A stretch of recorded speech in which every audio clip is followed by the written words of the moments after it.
ভাই আমরা মানুষ, ফেরেশতা না। আমরা কেউই নিখুঁত নয়। আমিও নই, আপনিও নন। কিন্তু আমরা জাজ হতে ভীষণ পছন্দ করি। ওর হাঁটা ঠিক না, ওর চরিত্র ভালো না, ওর কথা বলার স্টাইল ভালো না, ওর আমল কম, এইটা কম, সেইটা কম। এগুলা ধরতে ধরতে তখন আমাদের একদম চোখটা একদম সিসি ক্যামেরা হয়ে যায়, আরে একবারে এইচডি হয়ে যায়।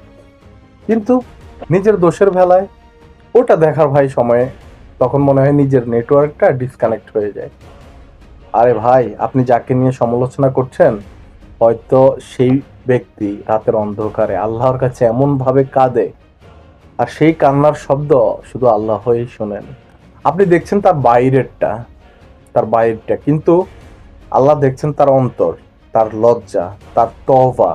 আজ আপনি কারো দোষ নিয়ে হাসছেন, কাল আল্লাহ চাইলে আপনার সেই দোষটাই মানুষের সামনে এনে দিতে পারে। আল্লাহ তাআলা বলেছেন, তোমরা একে অপরের দোষ অনুসন্ধান করো না, কিবত করো না।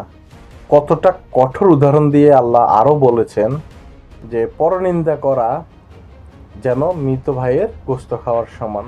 তাই সিদ্ধান্ত নিন, সমালোচক না হয়ে পরামর্শ দিন, দোয়া করে দিন। অন্যের দোষ না খুঁজে নিজের ভুল ত্রুটিগুলো সংশোধন করেন। কারণ আল্লাহর জান্নাত বিশাল বড়, ছোট না। আর সেই জান্নাতে গীবতকারী ও পরনিন্দাকারী দিয়ে ভরবে না, তওবাকারীদের জন্যই সেটা বানানো। সালাম।